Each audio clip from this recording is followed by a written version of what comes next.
Mateus 26, do 14 em diante. Vamos orar primeiramente assim. Ó Senhor, nessa noite nós estamos aqui regozijados, ó Pai, e nós cremos e sabemos que a Tua palavra é a verdade, Senhor. Ó Pai, e como verdade, nós pedimos que a Tua palavra, ela fale aos nossos corações, que ela possa, ó Deus, penetrar nessa noite em nosso coração, a ponto de dividir alma e espírito juntas e medulas, ó Pai. Sabemos que a Tua palavra é apta para discernir os pensamentos e intenções do coração, Senhor. Nessa noite, ó Deus. Amém. Irmãos, o grande pregador batista, Charles Spurgeon, ele disse que quando um pregador se levanta para pregar a palavra do Deus vivo, a mensagem do Deus vivo, não é ao pregador que o povo está ouvindo, mas ao próprio Deus que o povo está ouvindo. Eu creio que nessa noite vocês vão sair daqui não da forma que entraram, mas de uma forma diferente, de uma perspectiva diferente de ver a palavra de Deus. Porque, irmão, essa palavra, ela despede chama de fogo. Essa palavra, ela é poderosa para transformar as nossas vidas. E como nós estávamos falando na semana passada, falei para vocês que ia trabalhar dois personagens que estavam perto de Jesus, que se aproximaram de Jesus, que falaram com Jesus, mas que foram pessoas que não tiveram a salvação, que se tornaram pessoas perdidas. Tiveram a oportunidade, mas desperdiçaram essa oportunidade. E que nós íamos estudar também dois personagens que se aproximou de Jesus e então foram salvos. E eu queria só trazer para vocês relembrarem que nós estudamos na semana passada acerca do jovem rico. Uma pessoa que foi até Jesus pedir acerca da sua própria alma, né? Uma pessoa bem intencionada, não foi pedir pela cura de uma pessoa, não foi pedir pela salvação das crianças, mas foi pedir acerca da sua própria alma. Senhor, o que eu faço para ter vida eterna? E aí a palavra de Deus diz que esse jovem, quando Jesus testou o seu coração e disse, olha, uma coisa que falta, vai, vende tudo que tens, dá aos pobres, e depois vem e traz um tesouro nos céus. A Bíblia fala que esse jovem se retirou triste, porque ele possuía muitas herdades. E aí nós observamos que ele se retirou, se afastou de Jesus, e nem um lugar mais da Bíblia, irmãos, nós encontramos qualquer relato acerca desse jovem que ele tenha se arrependido. E aí nós trabalhamos algumas verdades que quero novamente fixar para vocês, é que uma pessoa, ela pode ter o desejo de ser salva e ainda assim não vir a ser salva. Nós aprendemos também na semana passada, né, que pessoas não convertidas, elas são profundamente ignorantes acerca dos assuntos espirituais. E também, um ponto mais importante que nós tratamos é que um ídolo afagado no coração pode destruir uma vida para sempre. E nós observamos e vimos que quando ele falou que ele tinha guardado todos os mandamentos, ele estava mentindo, porque na verdade o Deus que ele estava seguindo era o dinheiro. Quando foi testado a deixar tudo, ele se entristeceu porque ele possuía muitas herdades, muitos bens. Só que, interessante que o nosso personagem de hoje, irmãos, é uma pessoa que se aproximou de Jesus também, que foi até Jesus, mas na mesma situação desse jovem rico. Vamos ler o texto, Mateus 26, do versículo 14 ao 25, diz assim: Então um dos 12, chamado Judas Iscariotes, indo ter com os principais sacerdotes, propôs: Que me quereis dar, e eu vos entregarei. Pagaram-lhe 30 moedas de prata. E desse momento em diante buscava ele uma boa ocasião para o entregar. No primeiro dia da festa dos pães asmos, vieram os discípulos a Jesus e lhe perguntaram: Onde queres que te façamos os preparativos para comeres a Páscoa? E ele lhes respondeu: Ide à cidade, ter com certo homem e dizer-lhe: O mestre manda dizer: O meu tempo está próximo, em tua casa celebrarei a Páscoa com os meus discípulos. E eles fizeram como Jesus lhe ordenara, e prepararam a Páscoa. Chegada a tarde, pôs-se ele à mesa com os 12 discípulos. E enquanto comiam, declarou Jesus: Em verdade vos digo que um dentre vós me trairá. E eles, muitíssimo contristados, começaram, um por um, a perguntar-lhe: Porventura sou eu, Senhor? E ele respondeu: O que mete comigo a mão no prato, esse me trairá. O Filho do Homem vai, como está escrito a seu respeito. Mas ai daquele por intermédio de quem o Filho do Homem está sendo traído. Melhor lhe fora não haver nascido. Então Judas, que o traía, perguntou: acaso sou eu, mestre? Respondeu-lhe Jesus: tu o dissestes. Agora vamos observar o versículo 47 ao 50, no mesmo capítulo. 47 a 50. Falava ele ainda, e eis que chegou Judas, um dos 12, e com ele grande turba, com espadas e porretes, vinda da parte dos principais sacerdotes e dos anciãos do povo. Ora, o traidor lhe tinha dado este sinal: aquele que eu beijar é esse, prendei-o. Logo, aproximando-se de Jesus, lhe disse: salve, mestre, e o beijou. Jesus, porém, lhe disse: amigo, para que vieste? Nisso, aproximando-se-lhe eles, deitaram as mãos em Jesus e o prenderam. Agora vamos comigo, irmãos, o capítulo 27, versículo do 1 ao 5. Capítulo 27, do 1 ao 5. Ao romper o dia, todos os principais sacerdotes e os anciãos do povo entraram em conselho contra Jesus, para o matarem. E amarrando-o, levaram-no e o entregaram ao governador Pilatos. Então Judas, que o traiu, vendo que Jesus fora condenado, tocado de remorso, devolveu as 30 moedas de prata aos principais sacerdotes e aos anciãos, dizendo: pequei traindo o sangue inocente. Eles, porém, responderam: que nos importa? Isso é contigo. Então Judas, atirando para o santuário as moedas de prata, retirou-se e foi enforcar-se. Amém. Irmãos e irmãs, as Sagradas Escrituras, escritas para o nosso ensino, ela contém tanto sinais de alerta, como também de modelos.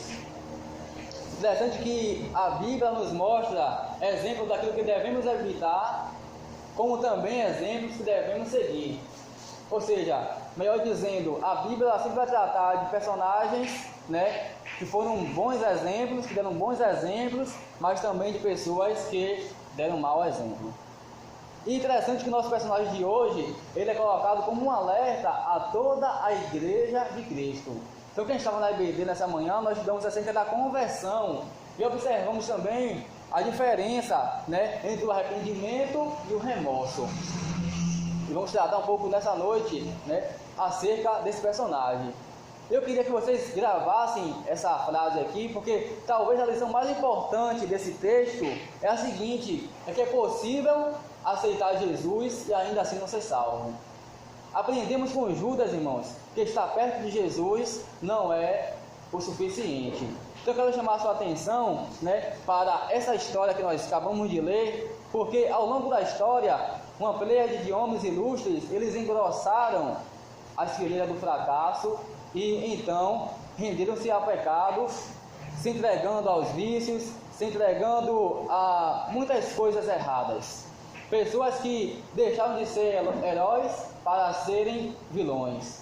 Pessoas que deixaram de fazer o bem, de serem protagonistas, são pessoas que se tornaram nas maiores desgraças do mundo. Desculpa a expressão, mas é a palavra que mais tem a ver com o que nós estamos falando. Poderíamos aqui citar algumas pessoas, como Nero. Quando você lembra de Nero, você vai lembrar que foi um dos brutais imperadores ali no tempo dos apóstolos, ali, o apóstolo Paulo, e foi ele que matou tanto o apóstolo Paulo como o apóstolo Pedro, né, que pediu. Então nós temos Nero, nós temos Hitler, nós temos Mussolini. Então todas essas pessoas aqui, elas deixaram de ser heróis para serem vilões. E nós podemos ver, independente dessas pessoas, um personagem que também se tornou um vilão.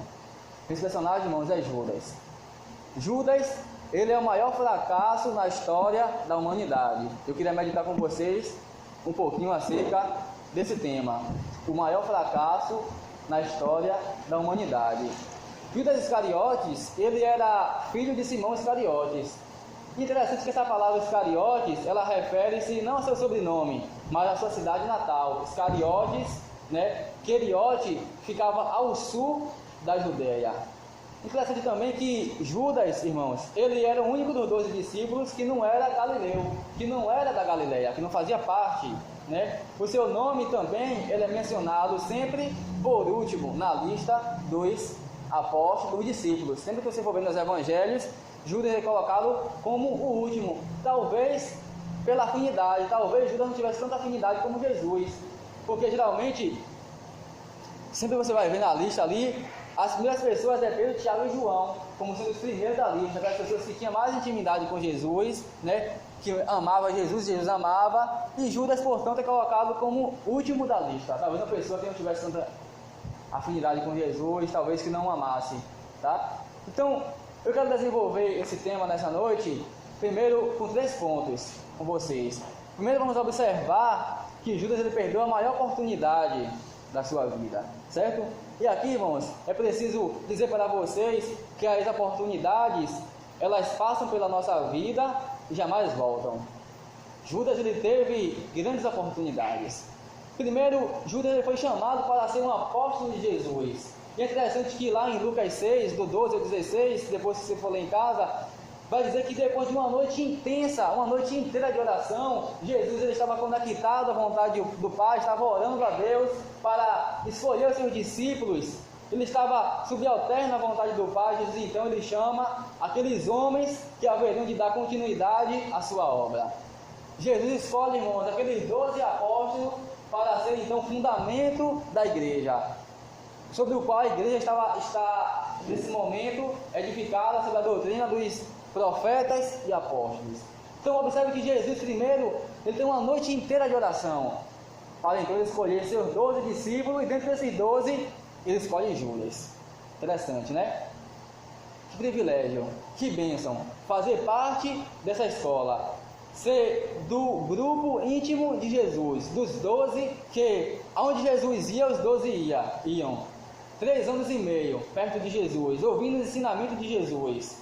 Esse grupo aqui, irmãos, eles andaram com Jesus. Esse grupo aqui, ele caminhou com Jesus. Só que, em vez de ser uma coluna da igreja, em vez de ser bênção para o mundo, Judas, então, ele foi um traidor. Judas, ele brincou com Deus, irmãos. Judas, ele desperdiçou a esplêndida oportunidade que ele teve. Estava tão próximo de Jesus, ouvindo seus ensinamentos, ainda assim, foi o seu traidor. Judas também ele tinha qualidades excelentes. A Bíblia vai falar que Judas, ele era inteligente, ele era estudado, ele era líder. Talvez de todo o grupo ali, Judas fosse a pessoa mais estudada. E a Bíblia vai dizer que Judas, ele era o tesoureiro ali. Judas tomava conta das finanças daquele grupo ali, né? Talvez tivesse feito algum curso acerca de administração, de uma pessoa que lidava muito bem com dinheiro. Então, Judas ele foi escolhido para ser o tesoureiro dos apóstolos. Era um homem de confiança, porque para se colocar uma pessoa que tome conta de dinheiro, é preciso saber e confiar naquela pessoa, não é verdade? Se não colocar qualquer pessoa na sua igreja para tomar conta dos bens, do dinheiro da igreja. Então, ninguém podia imaginar qualquer deslize de Judas, né? Ninguém imaginava que ele ia trair a Jesus. E Judas mantinha apenas as aparências. Mas Judas também tinha um bom nome, irmãos. O nome Judas era um nome predileto naquela época. O nome Judas significa louvor. É interessante que Maria, a mãe de Jesus, ela também tinha um outro irmão de Jesus, meio irmão de Jesus, com o nome Judas, que foi ele que foi o autor da Epístola Judas, o penúltimo livro, né? Judas depois do Apocalipse. Então, era muito bonito naquele tempo colocar o nome no seu filho de Judas. Significava louvor. Mas a partir da traição de Judas, irmãos, ninguém mais usa o nome de Judas. É raro, você pode até ver Judas, mas ninguém coloca o nome de Judas Iscariote no seu filho.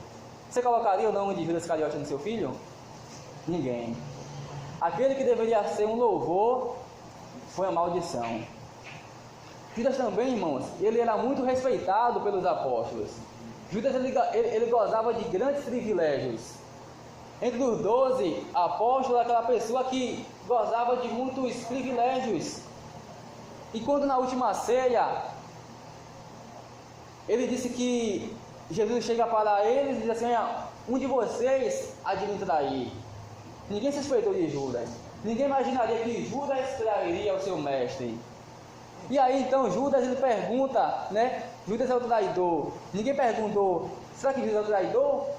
Somente Jesus sabia o que havia no coração de Judas. E Jesus também sabe, amado, nessa noite, o que se passa no nosso coração. Jesus sabe se nós estamos aqui na igreja, nós vimos aqui a igreja com a intenção de adorar Ele ou não. Ele sabe. Ele sabe, irmão, se nosso coração está disposto a adorá-lo, a servi-lo em espírito e em verdade. Jesus, Ele conhece o meu e o seu coração. E Judas então, irmãos, faz a pergunta lá em João 13, versículo 28, ele diz assim: porventura sou eu, Senhor? Mesmo depois que ele saiu da mesa, os outros não perceberam que Judas era o traidor. Judas, irmãos, ele conviveu também com Jesus. Judas, ele viveu e conviveu com Jesus durante esses 3 anos e meio. Judas tinha intimidade com aquele que é a luz do mundo, com aquele que é o caminho, a verdade e a vida, com aquele que é a porta da salvação, com aquele que estava sempre dizendo: eu sou o bom pastor da sua vida pelas ovelhas.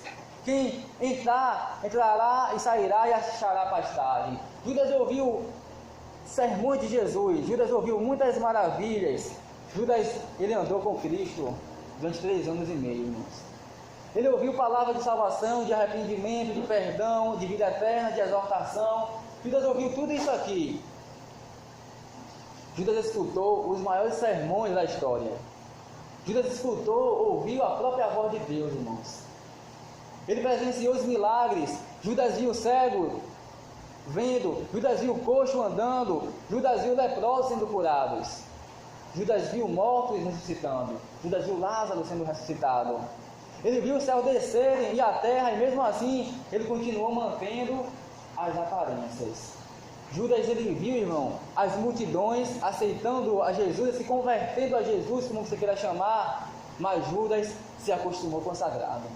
Irmãos, não há nada pior para a nossa alma do que acostumarmos com o sagrado, do que virmos à igreja como um ritual, do que chegarmos aqui à igreja, orar, cantar, ouvir pregações, mas isso não nos move mais, isso não queima mais o nosso coração. Precisamos ter cuidado, irmãos, para não nos acostumar com o sagrado. E Judas, ele se acostumou, ele não se converteu ao Salvador da sua alma. Judas também, irmãos, ele pregou o evangelho aos outros, mas ele mesmo não foi salvo. Ele era um apóstolo engajado.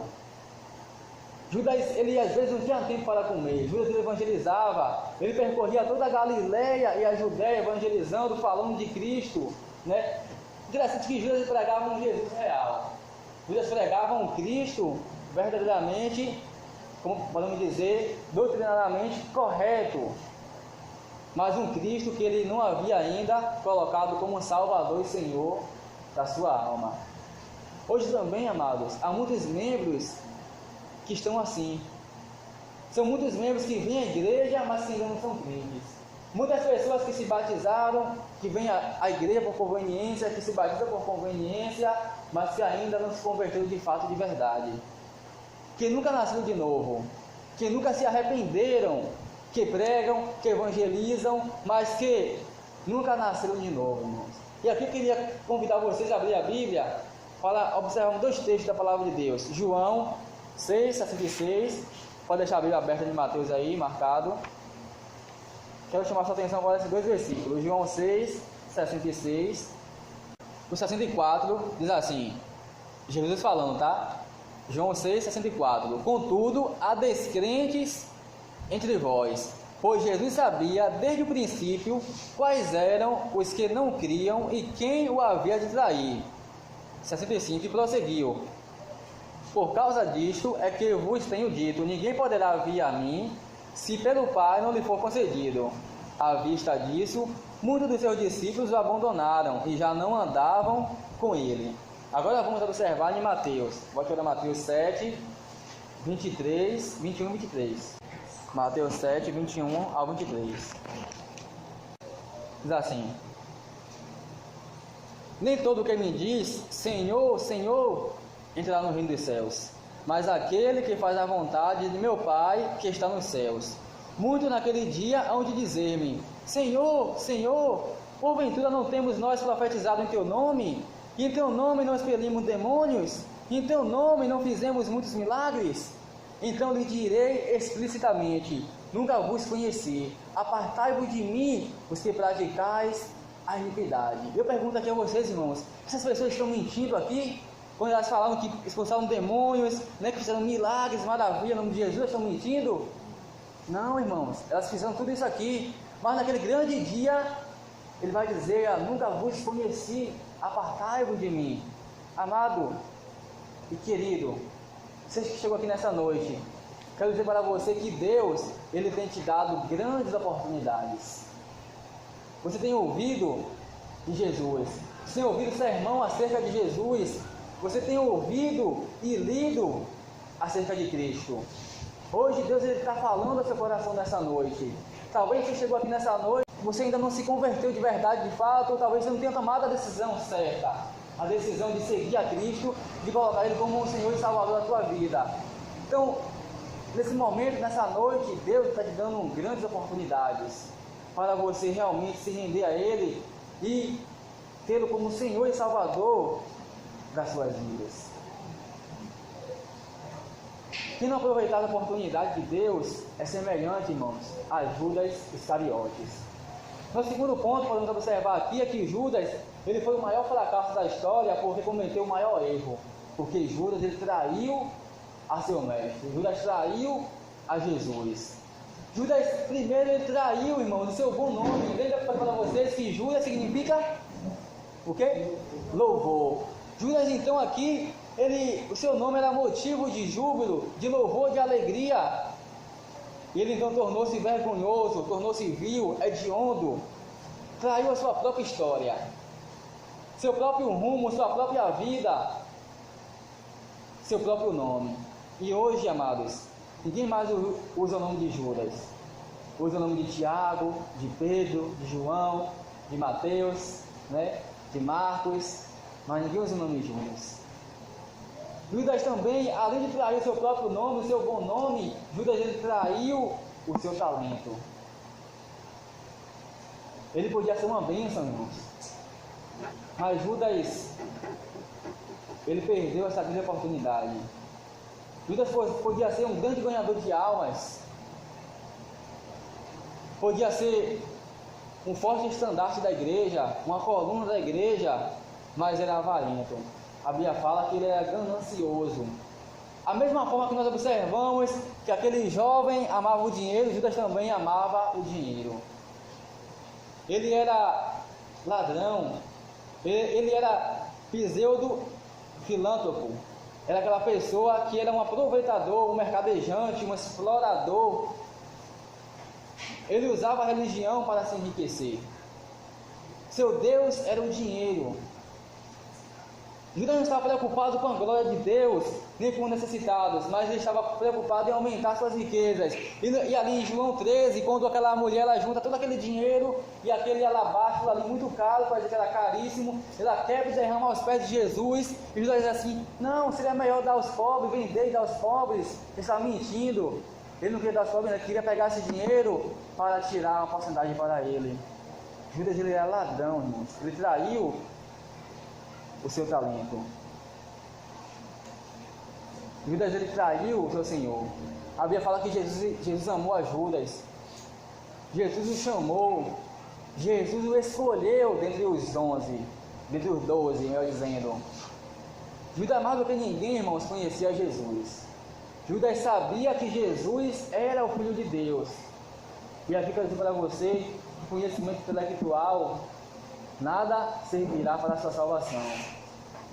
É importante sim ter conhecimento, mas se você não tiver, né, o Senhor como Salvador, nada vai adiantar você ter conhecimento e saber que Jesus é Deus.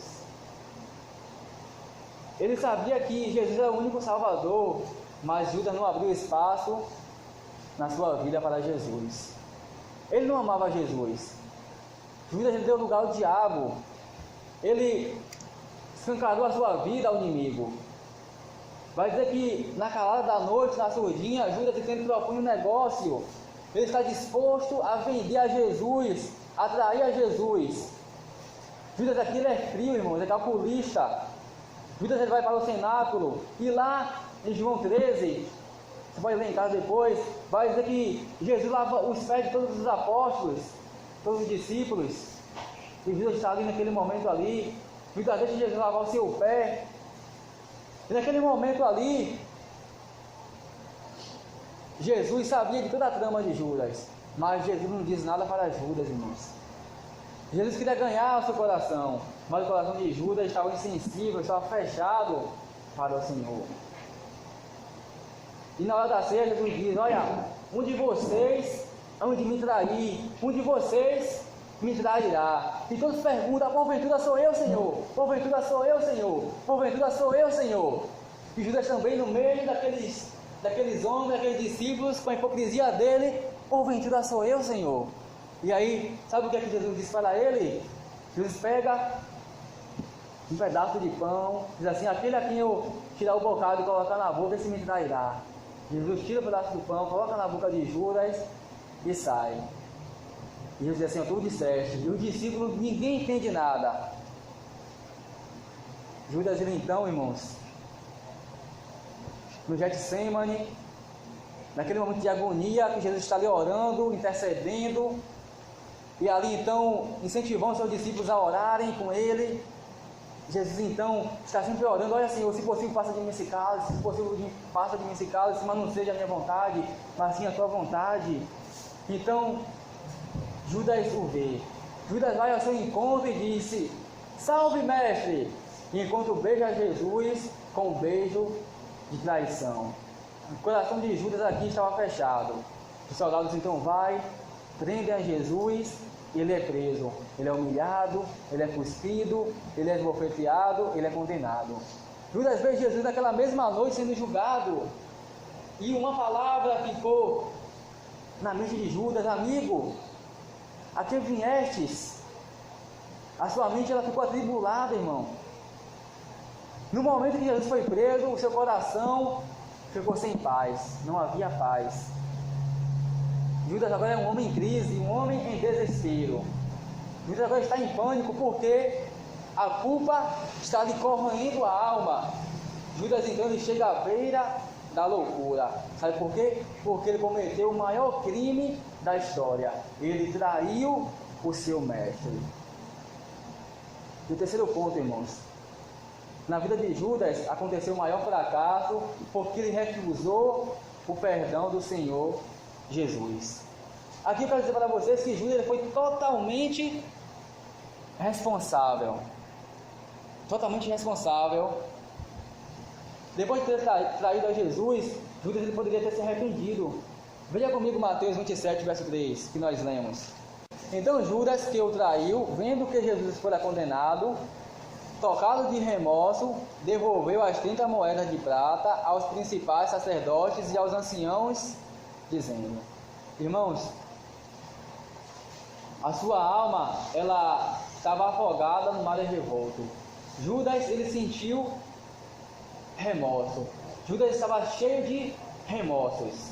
E aqui é interessante notar que a culpa estava esmagando a Judas. Nesse momento aqui, os horrores do inferno estavam bafejando a sua vida. O diabo estava agora lhe dizendo: Judas, agora é tarde demais. Judas, não há mais saída para você, não há mais chance para você, não tem solução para a sua vida. O seu caso está perdido, Judas. A Bíblia vai dizer, irmãos, que a tristeza, segundo o mundo, dá para a morte. E Judas não voltou atrás. Judas ele sentiu apenas um remorso, mas não buscou perdão em Jesus. Judas não se quebrantou. Judas ele confessou o seu erro com a consciência pesada, mas Judas também não confessou a quem deveria ter confessado. O versículo 5 diz assim, em Mateus 27. Versículo 4 diz assim: pequei traindo sangue inocente. E aí o sacerdote vai dizer para ele: quem nos importa? Isso é contigo. Não vai falar, não mandei você trair o seu mestre, não tem nada a ver com isso. E aí o versículo 5 vai dizer assim: então Judas, atirando para o santuário as moedas de prata, retirou-se e foi enforcar. Agora, com a vida em tormento, Judas está cheio de remorso. Pela manhã nós observamos que o arrependimento é diferente do remorso. E aí eu dei a ilustração para vocês de uma pessoa, de um homem que é pego em flagrante, assaltando, roubando, e aquele homem então, quando ele é pego, ele começa então a chorar. Mas só que aquele choro ali não é de arrependimento, não é que ele está arrependido porque ele roubou ou matou, mas está chorando porque foi pego em flagrante. Ele sentiu um remorso apenas. E o arrependimento, irmãos, ele se manifesta de três maneiras. Primeiro, mudança de mente, mudança de emoções e mudança de vontade. Ou seja, razão, emoção e vontade. Desses três, Judas teve dois. Judas teve mudança de mente, Judas se arrependeu de fato. Diz a Bíblia aqui, versículo 27, que nós lemos. Ele vai dizer: pequei traindo sangue inocente. Judas, ele se arrependeu, irmãos. Judas também ele teve uma mudança ele de emoção, mas a mudança de vontade, Judas, ele não teve. Que é o ato de você dar as costas ao pecado e seguir a Cristo em fé, se arrepender e voltar. E Judas aqui ele se arrependeu, mas não voltou. E tem muitas pessoas assim, irmãos, em nossas igrejas, pessoas que se arrependem, mas não voltam. Por que lá em Apocalipse, capítulo 2, versículo 5, Jesus, uma mensagem para a igreja de Éfeso, diz assim: olha, lembra-te de onde caíste, arrepende-te e volta. Aquela igreja ali, ela se arrependeu, mas não voltou à prática das obras. Ele vai dizer: se não, brevemente virei a ti e tirarei o teu castiçal, o teu candeeiro. Ou seja, deixarei de ser uma igreja neotestamentária. Tem muita gente assim, que se arrepende porque fez: meu Senhor, me perdoa, mas no outro dia continua praticando a mesma coisa. Quero dizer para vocês, não há nada pior a nossa alma do que a gente estar brincando com Deus, do que a gente fazer isso. A gente se arrepender hoje, dizer assim: Senhor, me perdoa, e amanhã está praticando as mesmas coisas. Judas, irmãos, ele não se arrependeu de fato. Ele foi então e se enforcou.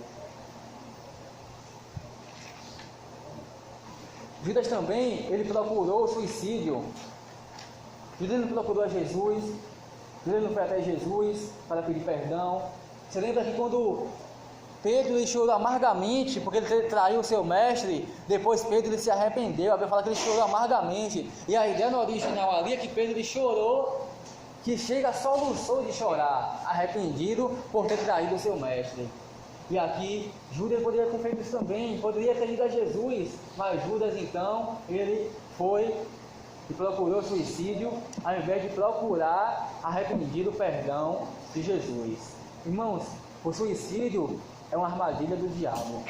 Estava pesquisando, fazendo uma pesquisa, e o índice de suicídio no Brasil, entre 2011 e 2015, ele aumentou assustadoramente em 12%.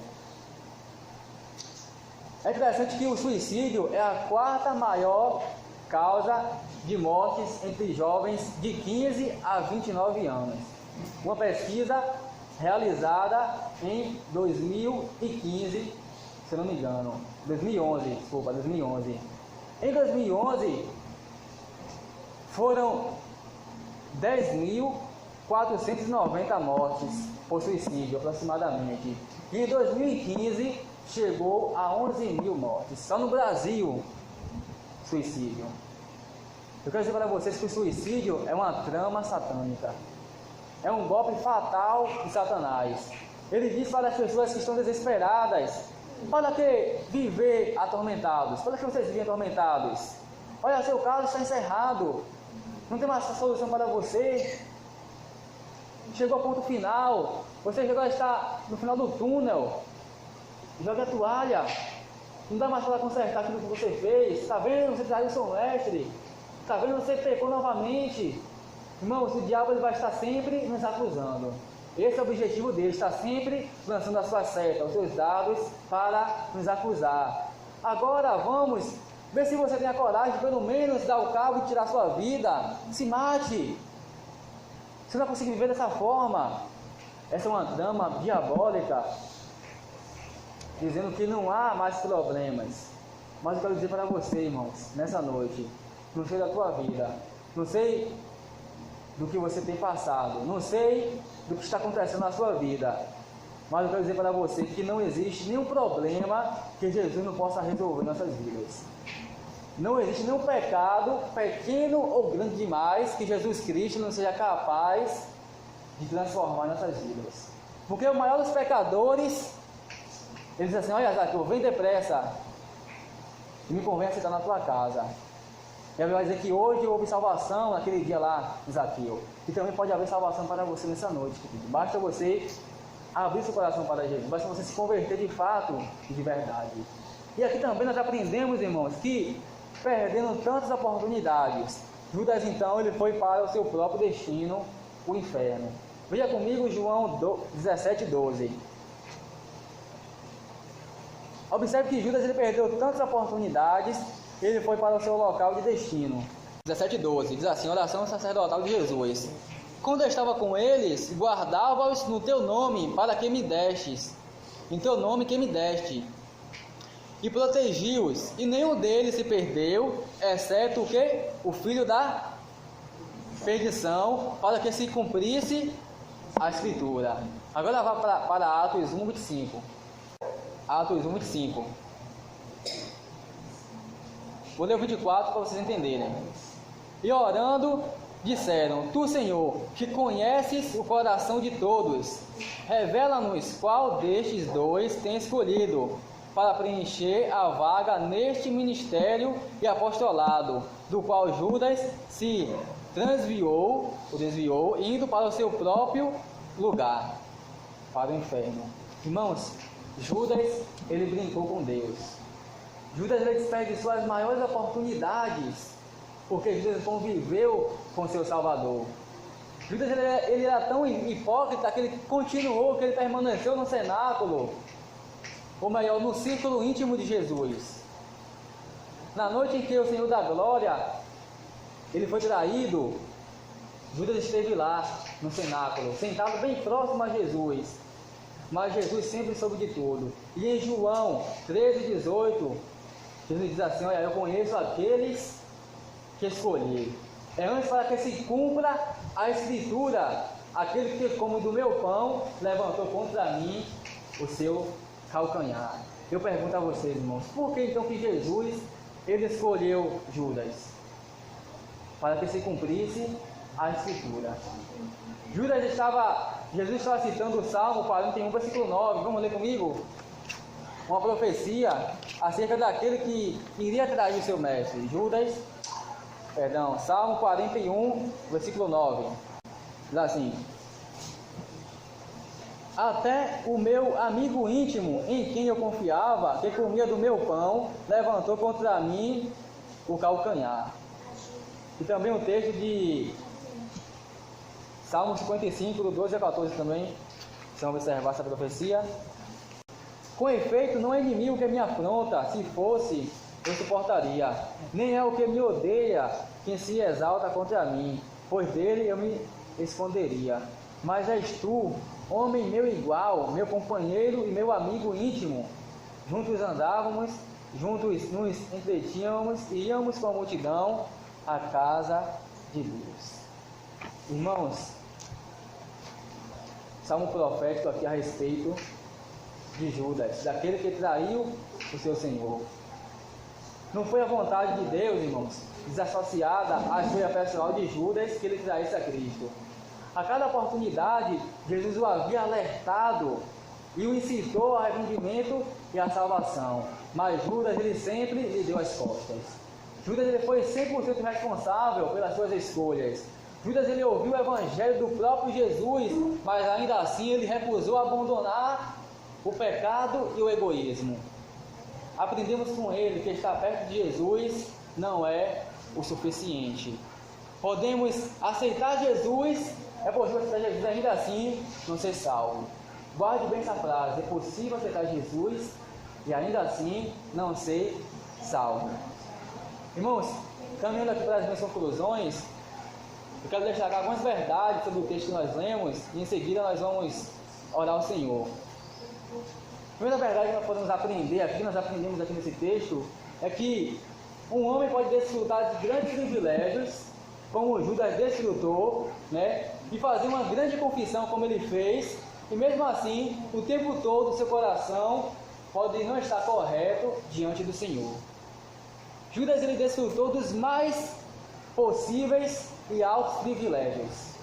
Judas, irmãos, ele foi escolhido para ser apóstolo de Jesus. Como já falei, Judas, o seu nome, ela louvou. Judas, ele é companheiro de Cristo. Judas, ele foi testemunha ocular dos maiores milagres que Cristo fez. Judas também, irmãos, ele viu aquilo que Moisés e que Abraão jamais viram, e ouviu coisas que Davi e Isaías nunca ouviram. Ele estava próximo, estava íntimo a Jesus. Porém, a respeito de tudo isso, o seu coração nunca foi mudado. Ele se apegava a um pecado de estimação. Qual tem sido o nosso pecado de estimação? Aquele que nós deixamos lá de fora, e às vezes quando saímos da igreja, nós pegamos ele novamente e ficamos com ele durante a semana toda. Precisamos desse momento, irmãos, perceber e entender que podemos desfrutar de grandes privilégios, podemos orar ao Senhor, podemos ir à igreja, mas o nosso coração às vezes ainda pode não estar correto diante do Senhor. Em segundo lugar, aprendemos com base nesses versículos que o amor ao dinheiro é uma das maiores armadilhas para a alma do ser humano. Nós já vimos isso na semana passada, lembra? Com o jovem rico. Não podemos imaginar que a prova mais evidente dessa verdade do que o caso de Judas. Aquela pergunta infame, que me quereis dar? Revela o pecado que estava enraizado em seu coração. Ele havia desistido de muitas coisas, irmãos, por causa de Cristo. Mas ainda havia uma coisa que ele não havia desistido, que era a sua cobiça, que era o amor ao dinheiro. E aqui nós precisamos ter muito cuidado, amados. E o apóstolo Paulo vai nos alertar, lá em 1 Timóteo 6,10, um texto bem conhecido, não precisa nem abrir a Bíblia. Ele vai dizer que o amor ao dinheiro é a raiz de toda espécie de males. E a história, irmãos, da revelação bíblica, ela está ilustrada desse fato. Foi por dinheiro que José foi vendido pelos seus irmãos, para aquelas pessoas que passavam. Por dinheiro também, irmão, Sansão, ele foi traído e entregue aos filisteus. Foi por dinheiro que Geazina enganou Naamã e mentiu para Eliseu. Foi por dinheiro também que Ananias e Safira, eles tentaram ludibriar o apóstolo Pedro. Foi por dinheiro, irmãos, que o Filho de Deus foi entregue às mãos dos ímpios. E foi por dinheiro que Judas traiu o seu mestre. Que todos nós estejamos precavidos contra o amor ao dinheiro. Em nossos dias o mundo está cheio desse amor. Só que algo interessante aqui, irmãos, que nós podemos amar o dinheiro mesmo sem possuí-lo, da mesma forma que podemos possuir o dinheiro sem amá-lo. O nosso alvo constante deve ser o enriquecimento não dos bens materiais, mas o enriquecimento da graça. O enriquecimento de conhecer mais e mais a Cristo. Tem um hino do cantor cristão que diz, né, falando sobre isso, conhecer mais e mais a Cristo. No final nós vamos cantar ele também, não lembro qual é o número agora. A Bíblia fala que aqueles que querem ficar ricos em possessões mundanas descobrem tarde demais que fizeram as piores das barganhas. Irmãos, em último lugar, aprendemos a situação desesperada de todos quanto morrem sem se converter. As palavras de Jesus a respeito desse assunto, elas são de absoluta importância para nossas vidas. Ele disse assim acerca de Judas: olha, melhor lhe fora não ter nascido. Que palavra dura! Essa afirmativa admite apenas uma interpretação, irmãos. Ela nos ensina claramente que é melhor nunca viver do que viver neste mundo sem ter fé e morrer sem a graça divina. E o pior ainda é morrer conhecendo a verdade, não deixando essa verdade transformar o nosso coração. Morrer em tal estado significa ruína para todo sempre. Significa, irmãos, um inferno que não haverá mais volta. O ensino da palavra de Deus, ele é bem claro e explícito. Vai dizer que há um verme que não morre e um fogo que nunca se apaga. Vai dizer também do texto que se alguém não nascer de novo, não pode ver ou entrar no reino de Deus. Passamos um teste, amado, nessa noite, que sonde a nós mesmos, antes de deixarmos para trás essa passagem. Vamos observar de que maneira ela afeta nossas almas. Será que nós temos sido sinceros no desejo que temos de seguir a Cristo, ou estamos seguindo a Cristo apenas por interesse, ou apenas como Judas o seguia, sem de fato deixar nosso coração estar ansioso por Cristo? Sem de fato, irmãos, estar com o coração na obra, com o coração em Jesus. Irmãos, peça ao Senhor nessa noite para que Ele possa sondar o seu coração. Será que a graça em teu coração, será que o desejo, os bons sentimentos, as convicções que vocês têm, tudo isso tem importância, porém não podem te salvar. Bom desejo não constitui, irmãos, salvação, não leva ninguém para o céu. Interessante que não adianta temer diante da palavra. Teme diante da palavra. O mesmo fez Félix, mas não foi salvo. Tu gosta de ouvir bons sermões, de fazer leitura, talvez. Nós gostamos de ouvir sermões, de fazer leitura bíblica, de ler a Bíblia, mas isso também não é importante, irmãos. O mesmo se passava com Herodes, porém também não foi salvo. Lembre-se da mulher de Ló, lembre-se também de Balaão, de Judas Iscariotes. Todos eles tinham um ponto bom, porém não foram salvos. Queridos irmãos, apesar de teres voltado atrás, há esperança para você. Talvez você vive com aquela intensa dificuldade em que você é aquela pessoa que dá um passo para frente e dois passos para trás. Quero dizer que há esperança nessa noite para você. Não há nenhuma enfermidade que o Evangelho ele não possa curar. O Evangelho, irmãos, Jesus, ele é um remédio que pode ferir o nosso orgulho, que pode ferir o teu orgulho, mas é um remédio seguro. Este remédio, ele é uma fonte aberta para todos os pecados, que é a misericórdia gratuita do Deus vivo.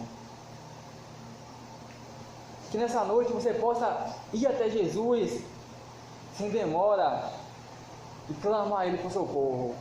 E peça a Cristo para que possa transformar o seu coração. Toma a tua Bíblia e vê como Davi ele viveu em pecado durante um tempo. E contudo, quando Davi ele se arrependeu e se voltou para Deus, Davi então encontrou a misericórdia de Deus para a sua vida, para a sua alma. Olha também para Pedro, que depois que ele traiu o seu mestre, depois ele se arrependeu, ele chorou amargamente, depois de ter traído 3 vezes seu mestre. Depois ele se humilhou e encontrou a misericórdia de Deus. Ouve, irmãos, as palavras consoladoras de Jesus: vinde a mim, todos que estáis cansados e sobrecarregados, e eu vos aliviarei. Nessa noite, Jesus está te convidando a ir até Ele. Talvez você tenha entrado aqui nessa noite angustiado, talvez pensando em desistir da vida cristã. Senhor, a vida cristã é uma luta, é uma dificuldade.